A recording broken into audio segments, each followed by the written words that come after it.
नमस्कार दोस्तों, स्वागत है आप सभी का हमारे चैनल ऑनलाइन एंड ऑफलाइन ज्ञान में। दोस्तों, अगर आप लोगों को डीआरडीओ का एग्ज़ाम क्रैक करना है और अगर आपने ठान ली है कि हमें किसी ना किसी तरीके से एग्ज़ाम में सफलता पानी है, तो आप लोगों को चीज़ें त्यागने पड़ेगी। 4 से 5 महीने के लिए दोस्ती, बाहर जाना, इधर उधर घूमना, दोस्तों के साथ बैठना, प्लीज़ 4-5 महीने के लिए इसे इग्नोर करो। उसके बाद जितना आप लोगों को घूमना है, जितनी आप लोगों को बाहर जाके कुछ भी करना है, आप लोग कीजिए, लेकिन 4-5 महीने के लिए प्लीज़ फोकस कीजिए अपने सीबीटी एग्ज़ाम पर। कल की वीडियो में मैंने आप लोगों से वादा किया था कि आप लोगों के साथ मैं शेयर करूंगा जो आप लोगों के डीआरडीओ के मोस्ट इंपॉर्टेंट क्वेश्चंस होंगे। ये जो क्वेश्चंस मैंने आप लोगों के लिए इंक्लूड किए हैं, ये ऐसे क्वेश्चंस हैं जो मल्टीपल एग्जाम्स में पहले आ चुके हैं और पूरी संभावना है कि डीआरडीओ में आप लोगों को इसी से रिलेटेड क्वेश्चंस दिखाई दे। तो इस वीडियो को देखना, आप लोग दोस्तों के साथ शेयर करना। इसके अलावा जो बच्चे रास्ते में, प्लीज़ इसका स्नैपशॉट ले लेना, और जो बच्चे घर पर हैं जिनके साथ मैंने 24 घंटे वाली स्ट्रेटेजी शेयर की थी, वो प्लीज़ अपनी कॉपी और अपना पेन निकाल कर इन्हें नोट डाउन कर लेना, ताकि गलती से भी ये चीज़ मिस ना हो। इस वीडियो के बाद मैं आप लोगों के लिए और भी क्वेश्चंस लेकर आऊँगा। मेरे पास ओवरऑल 50 क्वेश्चंस हैं। अभी स्लाइड में मैंने 11-12 इंक्लूड किए हैं। 7-8 मैं आपको वर्बली बता दूंगा। टोटल 20 क्वेश्चंस हो जाएंगे। इसके बाद 30 क्वेश्चंस की एक और वीडियो लेकर आऊँगा। उसके लिए थोड़ा सा समय लगेगा, क्योंकि ऐसे ही उठा के कहीं से वीडियो नहीं लेकर आऊँगा, रिसर्च करना पड़ेगा, टाइम चाहिए उस चीज़ के लिए, ठीक है। तो डीआरडीओ के 2 क्वेश्चन तो आप लोगों के पक्के हो जाएंगे। बाकी जितना हो सकेगा, जो मुझे लगेगा बीच बीच में इंपॉर्टेंट टॉपिक्स जो है आप लोगों के लिए है, उस पर आप लोगों के लिए सेपरेट वीडियो लेकर आऊँगा। तो देरी ना करते हुए स्टार्ट करते हैं। सबसे पहला जो हमारा क्वेश्चन है वो यही है कि डीआरडीओ की स्थापना कब हुई थी। देखो भैया, नॉर्मली अगर हम देखें तो डीआरडीओ की स्थापना 1958 में हुई थी, और इसके साथ साथ मैंने 3 डिपार्टमेंट और लिए हैं, क्योंकि संभावना है कि जो है किसी भी पीएसयू से आप लोगों से क्वेश्चन पूछा जा सकता है, या जो भी हमारी मिनिस्ट्री के अंदर आते हैं उनसे जो है आप लोगों से क्वेश्चन पूछा जाता है। तो मैंने 2-3 एग्जाम्पल के तौर पे आप लोगों के लिए इंक्लूड कर दिया है, लेकिन ये तो आप लोग जरूर नोट डाउन कर लेना, ये मस्ट आप लोगों के लिए इंपॉर्टेंट है। उसके बाद 15 अगस्त 1969 आप लोगों के लिए यहाँ पर जो इसरो है, इसरो की स्थापना हुई थी, जो आप लोगों का ये दे रखा है इन्होंने। उसके बाद जो आप लोगों का BARC यानी भाभा एटॉमिक रिसर्च सेंटर, इसकी 1954 में हुई थी 3 जनवरी, और इसकी 1963 में हुई थी जो हमारा HAL है, और जो बेंगलुरु में हुई थी। उसके बाद ये जो 1958 में स्थापना हुई थी, ये कैसे हुई थी, इस पर हम थोड़ा सा डिस्कशन कर लेते हैं। तो DRDO was establish in 1958 by amalgamating. इसकी मीनिंग मैं आपको समझाऊंगा अभी। Amalgamating defence science organisation and some of the technical जो आप लोगों के डेवलपमेंट इस्टेब्लिशमेंट्स हैं उनके द्वारा। तो इसका मतलब समझ लो, अमलगमेटिंग का मतलब होता है जब 2 या 2 से अधिक कंपनियां मिलकर एक नई एंटिटी खड़ी करती है, उसे अमलगमेटिंग बोला जाता है। मर्ज का मतलब एक इसी का जो है सिनोनिम है। मर्ज का मतलब क्या होता है, जब 2 या 2 से अधिक कंपनी जो है मर्ज हो जाती है, लेकिन कोई नई एंटिटी खड़ी नहीं करती, तो उसे जो है मर्ज बोला जाता है। जब ऐसी संभावना होती है तो मर्ज का यूज होता है, और जब नई एंटिटी बनती है तो वहां पर अमलगमेटिंग का यूज होता है। तो जो बच्चे इंग्लिश वाले बच्चे हैं, इस पर भी थोड़ा फोकस कर लेना। मैंने जस्ट आप लोगों को नॉलेज के लिए बता दिया है। देरी ना करते हुए मैं नेक्स्ट स्लाइड पे बढ़ता हूँ। वीडियो थोड़ी लंबी होगी, छोटी बनाऊंगा, 4-5 क्वेश्चन इंक्लूड करूंगा। वो यार मुझे सही नहीं लगेगा, इतनी मेहनत करने के बाद 4-5 क्वेश्चन ही आप लोगों को मिल रहे हैं, तो वीडियो थोड़ी लंबी होगी, पूरी देखना। ये जो आप लोगों के लिए नेक्स्ट क्वेश्चन है, मोस्ट इंपोर्टेंट क्वेश्चन है। इससे क्वेश्चन आपका बनेगा ही बनेगा। पूरी संभावना है कि आपका क्वेश्चन बने, तो इसे भी अच्छे तरीके से आप लोग नोट डाउन कर लेना, रट लेना, जो आपको करना है वो कर लेना। डीआरडीओ का आदर्श वाक्य क्या है? डीआरडीओ का आदर्श वाक्य बलस्य मूल विज्ञानम है। इसे संस्कृत भाषा में यहाँ पर लिखा गया है। अगर मैं देखूं तो इंग्लिश में इसे strength origin is in science बोला जाता है। विज्ञान ही बल का मूल आधार है। उसके बाद अगर हम इसकी परिभाषा देखें, क्या ये है, किस तरीके से है, तो शक्ति का स्रोत विज्ञान है जो शांति और युद्ध में राष्ट्र को संचालित करता है। डीआरडीओ ने विज्ञान और प्रौद्योगिकी के मामले में राष्ट्र को मजबूत और आत्मनिर्भर बनाने का दृढ़ निश्चय किया है, विशेषकर सैन्य प्रौद्योगिकियों के क्षेत्र में। इंग्लिश वाला जो पॉइंट है, प्लीज इसे केयरफुली आप लोग देख लेना, जो बच्चे इंग्लिश के हैं। यहाँ पर जो मेन पॉइंट है हमारा, इसे हमें याद करना जरूरी है। आपसे क्वेश्चन पूछा जाएगा कि डीआरडीओ का आदर्श वाक्य क्या है, या डीआरडीओ का आदर्श कौन है। तो आप लोगों को ऑप्शन अगर ये दिए जाते हैं तो प्लीज इसको जो है आप लोग मेंशन कर देना। देरी ना करते हुए हम नेक्स्ट स्लाइड पे बढ़ते हैं। डीआरडीओ के मुख्यालय कहाँ पर है? ये क्वेश्चन इतना इंपॉर्टेंट नहीं है, लेकिन आप लोग जानते हैं कभी भी कुछ भी पूछा जा सकता है, इस वजह से मैंने इसे इंक्लूड कर दिया है। इसमें एक चीज़ आप लोगों को बताऊंगा, डीआरडीओ का जो मुख्यालय आप सभी जानते हैं न्यू दिल्ली में है, जो हमारा राष्ट्रपति भवन है उसके पास। लेकिन डीआरडीओ मुख्यालय को किस नाम से जाना जाता है? तो उसे जो डीआरडीओ भवन के नाम से जाना जाता है। इस चीज़ का आप लोग ध्यान रखना। तो हम लोग बढ़ते हैं नेक्स्ट स्लाइड पे। नेक्स्ट स्लाइड में ये मोस्ट इंपोर्टेंट क्वेश्चन है, प्लीज़ आप लोग जो है इस पे फोकस कर लेना। डीआरडीओ दिवस कब मनाया जाता है? देखो भाई, हर साल की 1 जनवरी को आप लोगों के लिए डीआरडीओ दिवस मनाया जाता है, या डीआरडीओ डे भी आप लोग बोल सकते हैं। अभी जो 2022 का डीआरडीओ दिवस मनाया गया, बड़ी धूमधाम से मनाया गया था, और ये 64वां, ध्यान रखना, 64वां डीआरडीओ दिवस था। और जो हमारा 2023 में मनाया जाएगा, अगर एग्जाम आपका 2023 में होता है और आपसे पूछा जाता है कि यह कौन सा डीआरडीओ दिवस है, तो आप उसे 65वां बोलेंगे, ठीक है। और इस चीज़ का यहाँ पर मेन पॉइंट ध्यान रख लो, 1 जनवरी ऑफ एवरी ईयर, यानी 1 जनवरी को डीआरडीओ दिवस आप लोगों के लिए मनाया जाता है। और पहला डीआरडीओ दिवस कब मनाया गया था, इसे आप लोग इंटरनेट पे देख के जो है नोट डाउन कर लेना। उसके बाद यहाँ पर जो नेक्स्ट हमारे लिए स्लाइड है, ये भी क्वेश्चन आप लोगों के लिए है। डीआरडीओ की फुल फॉर्म भी पूछी जा सकती है एब्रीविएशन वाले पार्ट में। मैंने आप लोगों से बोला था कि 1 से 2 एब्रीविएशन में भी इंक्लूड कर दी जाए, तो जो जीएस वाला पार्ट है, जीके वाला पार्ट है, उसमें ये क्वेश्चन आप लोगों के लिए आ सकता है एब्रीविएशन में। तो डीआरडीओ की full form defence research and development organisation, ठीक है, defence research and development organisation. ये डिफेंस है, आप लोगों को कहीं कहीं पे सी भी दिखाई देगा, तो उसे गलत मत समझना, वो भी आप लोगों का चलेगा, कोई दिक्कत नहीं है उस चीज़ में। हिंदी में रक्षा अनुसंधान एवं विकास संगठन के नाम से इसको जाना जाता है। नेक्स्ट जो स्लाइड है, डीआरडीओ का वर्तमान अध्यक्ष कौन है?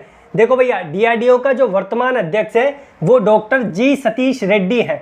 इस पर मुझे कुछ डिस्कशन भी करना है आप लोगों से। डीआरडीओ का जो अभी वर्तमान अध्यक्ष है वो जी सतीश रेड्डी है। भारत के एक वायु अंतरिक्ष वैज्ञानिक, रक्षा अनुसंधान एवं विकास संगठन के अध्यक्ष, वे रक्षा मंत्री के वैज्ञानिक सलाहकार तथा रक्षा अनुसंधान एवं विकास विभाग के सचिव तथा जो आप लोग का प्रशिक्षक पात्र एवं रणनीति प्रणालियों के महानिदेशक भी हैं, ठीक है। और यहाँ पर इंग्लिश में अगर हम देखें तो साइंटिफिक एडवाइजर हमारे डिफेंस मिनिस्टर के, और कब बने थे, इन्हें अपॉइंट किया गया था मई 2015 में, ठीक है। इस चीज़ का आप लोग ध्यान रख लेना। उसके बाद फर्स्ट जो आप लोगों के डीआरडीओ के अध्यक्ष थे वो कौन थे, वो भी पूछा जा सकता है आपसे, तो वो भी डॉक्टर जी सतीश रेड्डी थे, ठीक है। वो भी डॉक्टर जी सतीश रेड्डी ही थे आप लोगों के डीआरडीओ के जो पहले यहाँ पर अध्यक्ष थे, डीआरडीओ के संस्थापक, ठीक है। अब एक क्वेश्चन यहाँ से भी बन सकता है, डीआरडीओ के संस्थापक कौन है? तो गवर्नमेंट ऑफ इंडिया या भारत सरकार, ये डीआरडीओ के संस्थापक है। अगर आपसे ऑप्शन में ये चीज़ पूछी जाती है तो आप जो है भारत सरकार यहाँ पर जो है टिक कर देना, क्योंकि आप लोगों का सब्जेक्टिव वाइज क्वेश्चन नहीं आ रहे, आप लोगों का जो है एमसीक्यूज ही आएंगे। आप थोड़ा मिसाइल पे बात कर लेते हैं। देखो भैया, भारत ने 7 सितंबर 2020 को उड़ीसा के तट हाइपरसोनिक जो आप लोग का स्क्रैमजेट तकनीक है उसका परीक्षण किया, जिसे रक्षा अनुसंधान एवं विकास संगठन यानी डीआरडीओ ने विकसित किया। तो ये पूछा जा सकता है कि हाइपरसोनिक जो आप लोगों का स्क्रैमजेट तकनीक था, इसका जो परीक्षण है सफलतापूर्वक किसने किया? तो वो डीआरडीओ ने किया। अब थोड़ा सा मैं डिस्कस ये कर लेता हूँ कि ये जो सुपरसोनिक है और हाइपरसोनिक, ये हाइपरसोनिक जो यहाँ पर दे रखा है ये है क्या?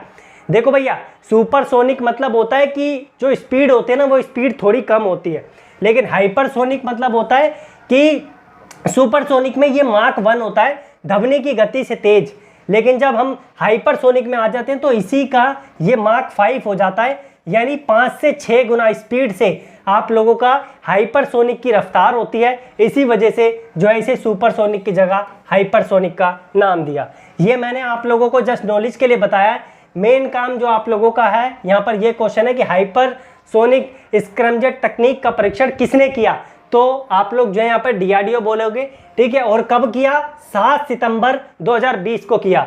ये आप लोगों की हाइपरसोनिक वाली जो मिसाइल रॉकेट जो आप लोगों को बोलना है आप इसे बोल सकते हैं।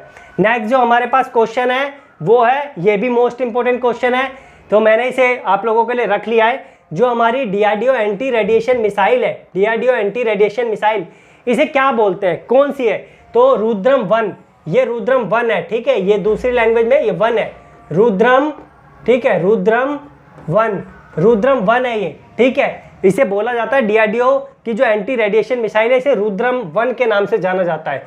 और हवा से सतह में मार करने वाली एंटी रेडिएशन मिसाइल है, ठीक है। अब ये भी क्वेश्चन बन सकता है कि हवा से सतह पर जो मार करने वाली एंटी रेडिएशन मिसाइल है ये कौन सी है? तो आप क्या लिखोगे? रुद्रम, रुद्रम आप लोग यहाँ पे लिख दोगे। और उत्पत्ति का मूल यहाँ पर, ये मतलब किसने जो है इसकी उत्पत्ति की है? तो यहाँ पर भारत ने इसकी उत्पत्ति की है, ठीक है। और यहाँ पर जो है हम बढ़ते हैं नेक्स्ट स्लाइड पे, इसको मैंने क्लियर कर दिया है। नेक्स्ट स्लाइड पे और भी मैंने स्लाइड आप लोगों के इंक्लूड की, ये भी इंपॉर्टेंट है। डीआरडीओ भारत ड्रोन, ये डीआरडीओ भारत ड्रोन का नाम आप लोगों ने सुना होगा, ये है क्या? देखो भाई हमारी जो सरकार है, हमारी सरकार आप लोग जानते हैं जो सैनिक है, सैनिकों पर थोड़ा जो ज़्यादा ही कड़ी नज़र रखती है। तो इन्होंने जो है डीआरडीओ ने ये हमारी सेना पर कड़ी नज़र रखने के लिए इस चीज़ का निर्माण किया, उस ड्रोन का निर्माण किया, उसे बोला जाता है डीआरडीओ जो है भारत ड्रोन के नाम से जाना जाता है। यहाँ पर लिखा हुआ है the DRDO Bharat is a light surveillance, जो आप लोगों का quadcopter unmanned aerial vehicle developed by the defence research and development organisation for the Indian army. यानी इंडियन आर्मी पे नज़र रखने के लिए, या इंडियन आर्मी किसी पर्टिकुलर स्टेट पे, पर्टिकुलर जगह पे नज़र रखवाना चाहती है, तो इस वजह से इसकी जो है स्थापना की गई डीआरडीओ के माध्यम से। तो अगर आपका क्वेश्चन बनता है तो यही बोला जाता है कि सेना पे नज़र रखने के लिए किस ड्रोन का यहाँ पर जो है इस्टेब्लिशमेंट किया गया, किस ड्रोन को बनाया गया? तो वो ड्रोन कौन सा था? वो था जो भारत के नाम से आप लोगों को इसका जवाब देना पड़ेगा, ठीक है। और ये भी बोल सकते हैं कि भारत ड्रोन का निर्माण किसने किया? तो उसका आंसर होगा डीआरडीओ, यानी defence research and development organisation. अब हम बढ़ते हैं अपने नेक्स्ट क्वेश्चन पे, बढ़ते हैं। नेक्स्ट क्वेश्चन है हमारा, ये भी इंपॉर्टेंट क्वेश्चन है, मिसाइल। देखो भैया पृथ्वी 2, एक मिनट, पृथ्वी 2 या पृथ्वी 2 भी आप लोग इसे बोल सकते हैं।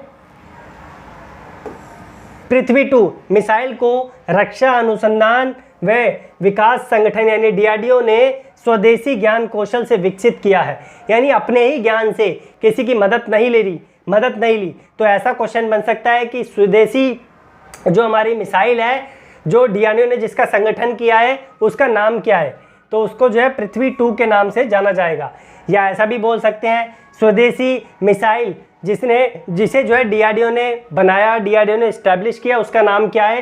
तो पृथ्वी 2 के नाम से आप लोगों को इसका जवाब देना पड़ेगा। पृथ्वी 2 जो मिसाइल है 500 से 1000 किलोग्राम वजन तक के हथियारों को ले जाने में सक्षम है। तो ये भी क्वेश्चन बन सकता है, ऐसी कौन सी मिसाइल है जो 500 से 1000 किलोग्राम वजन तक के हथियारों को ले जाने में सक्षम है? तो उसका जो नाम है वो है पृथ्वी 2, ठीक है। और उसके बाद सतह से सतह पर 300 किलोग्राम से ज़्यादा तक का मार करने वाली इस मिसाइल में तरल ईंधन वाले 2 इंजन लगाए जाते हैं। अब 2 इंजन कौन से होते हैं ज़्यादा डीपली हम लोगों को नहीं जाना है, क्योंकि हमारा एग्जाम बहुत टफ नहीं होने वाला है। तो अब बात करते हैं हम लोग अपने वर्बल क्वेश्चन की, जो मैंने आप लोगों को बोला था कि मैं आपको वर्बली बताऊंगा। एक सेकंड रुक जाइए आप लोग।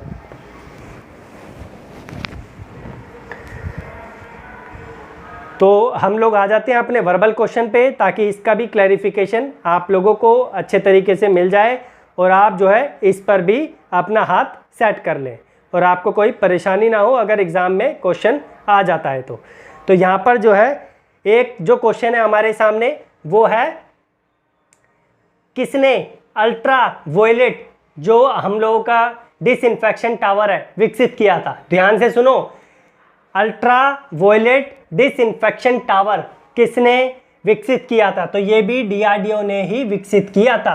Ultra violet disinfection tower, ultraviolet disinfection tower, ये भी डीआरडीओ ने ही इस्टेब्लिश किया था। उसके बाद भारत की पहली कोविड-19 नमूना संग्रह मोबाइल लैब का शुभारंभ डीआरडीओ द्वारा विकसित किसने किया? तो आप बोलोगे राजनाथ सिंह जी ने। 2 क्वेश्चन हो गए। उसके बाद किसने इलेक्ट्रॉनिक जो गैजेट्स हैं उसको जो हमारा सैटेलाइट जो सैनिटाइज करने के लिए DRUVS कैबिनेट विकसित की है। ठीक है, जो हमारी इलेक्ट्रॉनिक गैजेट्स हैं उसको सैनिटाइज करने के लिए जो है ध्रुव कैबिनेट विकसित की है, तो उसका भी आंसर है DRDO। किसने हेयर टू ड्रीम 2.0 प्रतियोगिता का शुभारंभ किया, इसका भी आंसर DRDO। ये वो वाले आंसर है जिनका सबका जो है DRDO ही है, इसलिए इसे नोट डाउन कर लेना। किसने अल्ट्रा स्वच्छ डिसइंफेक्शन यूनिट विकसित की, इसका भी आंसर DRDO है। उसके बाद किसने IIT हैदराबाद में रिसर्च सेल स्थापित करने की घोषणा की, ये जो आंसर है इसका भी DRDO ही आंसर है। और एक और क्वेश्चन मैं आपको बता दूं, DRDO ने कहाँ कोविड-19 परीक्षण सुविधा की स्थापना की थी। ठीक है, तो उसका आंसर है ले। ठीक है, तो ये जो क्वेश्चंस थे ये मोस्ट इंपॉर्टेंट थे, मैंने आप लोगों को अपनी साइड से बता दिए हैं।